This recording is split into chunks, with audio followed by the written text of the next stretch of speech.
Bonsoir et bienvenue dans cette nouvelle édition du 7FIT, le journal. Ravi de vous retrouver.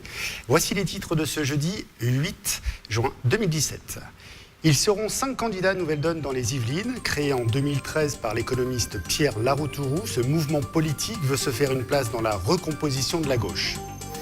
Benoît Hamon était en meeting à Trappes dans son fief.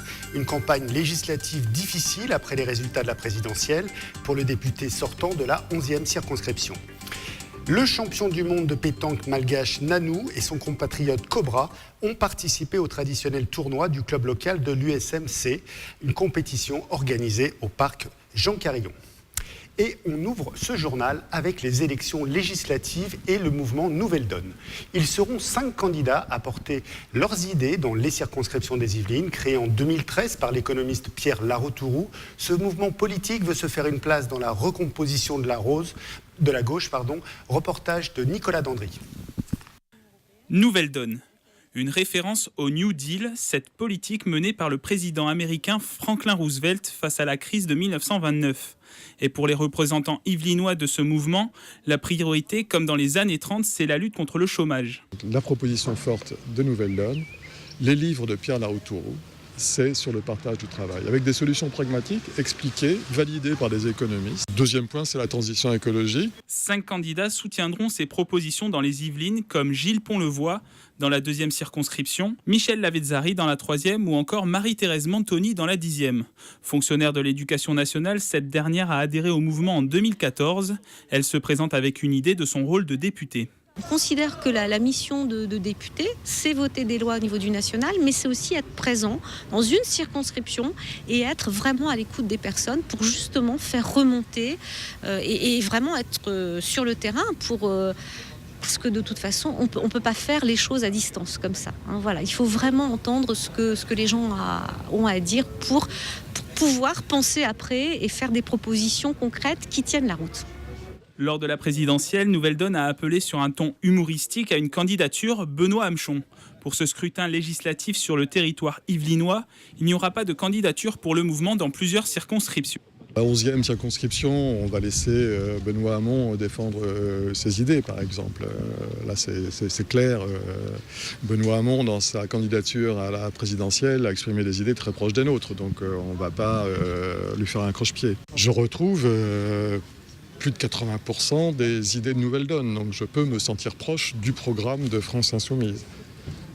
Après, du fonctionnement, du mode de discours, de la façon d'être de France Insoumise, j'ai un peu plus de mal. Face à la situation du Parti socialiste et à la modification du système partisan, le mouvement de Pierre Laroutourou veut participer à la recomposition politique pour engendrer une nouvelle donne dans l'histoire de la gauche française. Une campagne discrète vis-à-vis des médias. Benoît Hamon était en meeting mardi dernier à Trappes, la commune dont il était conseiller municipal jusqu'en janvier 2016. L'ancien candidat socialiste à l'élection présidentielle et le député sortant de la 11e circonscription, Mélanie Poquet et Patrick Jacques de Bixmuth, l'ont rencontré. Accueil chaleureux pour le candidat socialiste, surtout des plus jeunes. Pour ce meeting, le candidat et député sortant de la 11e circonscription est à Trappes, dans son fief. Je pense que dans cette circonscription, j'ai besoin aussi de retrouver l'honnêteté d'une relation avec des habitants qui se passent de l'intermédiaire des médias. Autant dans une campagne présidentielle, les médias sont importants, autant dans les législatives, j'avais très envie de quelque chose d'un peu plus brut. Une campagne législative difficile après celle de la présidentielle. 5e au niveau national avec 6% des voix. Benoît Hamon fait un peu mieux dans sa circonscription, mais loin d'Emmanuel Macron et Jean-Luc Mélenchon. Au premier tour, il est arrivé 4e avec 12%. Moi, je veux bâtir cette nouvelle société avec d'autres. Et ça commence par les élections législatives. On voit bien qu'il va y avoir un démantèlement méthodique du Code du travail et des protections des salariés. Moi, je m'y refuse absolument. Mais pas simplement pour dire non à ce que fait Macron, mais aussi pour dire quelle alternative on lui propose. Et l'alternative, c'est la reconnaissance, par exemple, du burn-out comme maladie professionnelle. L'alternative, c'est privilégier la réduction du temps de travail, une meilleure articulation entre le travail que l'on a et sa vie personnelle, plutôt que demain un contrat de travail où votre employeur décide des conditions dans lesquelles vous serez licencié. Dans la salle, des fidèles de la première heure, des élus de la commune et des proches. Il va changer beaucoup de choses. Il change, il a des idées pour nos jeunes, parce qu'il y a des jeunes qui n'ont pas de travail, quand ils font leur CV, et dès qu'on sur le CV, ils habitent à Trappes, c'est fini. Il faut mettre toutes les forces de notre côté, toutes les chances de notre côté pour garder Benoît comme député. On en a besoin, nous, sur Trappes et sur la circonscription, mais je pense qu'on en a besoin aussi sur le plan national, d'avoir un député de la sorte qui puisse faire entendre, en tout cas porter la parole de ceux qui ont voté pour lui. Pour ce premier tour, 12 autres candidats se présentent. Benoît Hamon affrontera notamment le 11 juin prochain Jean-Michel Fourgouze, député de la circonscription de 2002 à 2012, et Nadia Hay, candidate La République En Marche. Francis Lalanne, à la gare de Saint-Rémy-les-Chevreuses, hier soir, le chanteur coprésident du mouvement 100% et de l'Alliance écologiste indépendante, est venu parler de son combat pour une écologie au centre de tout. Quelques tracts distribués à des voyageurs pressés et pas de candidat du département présent avec lui. Mais cela ne l'a pas découragé à présenter sa vision de la société, la protection, la défense de la nature et le respect du vivant et des engagements citoyens. Dans la 12e circonscription.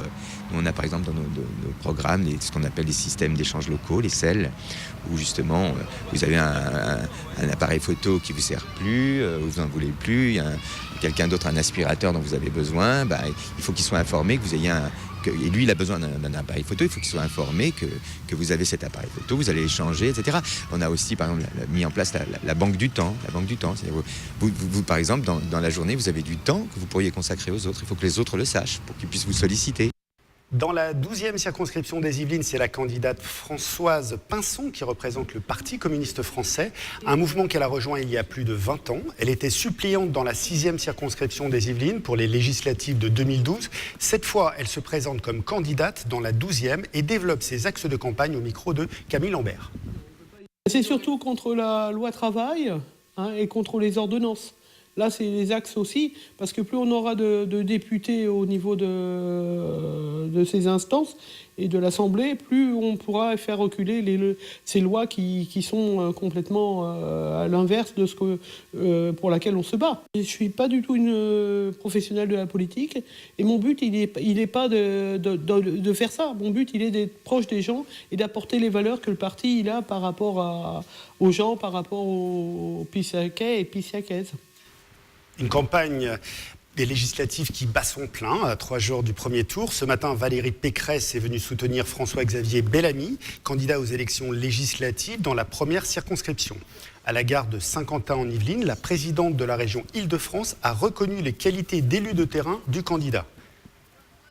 C'est vrai qu'être député, c'est porter des valeurs et un projet à l'Assemblée nationale, mais c'est aussi défendre un territoire et porter la voix des habitants de ce territoire.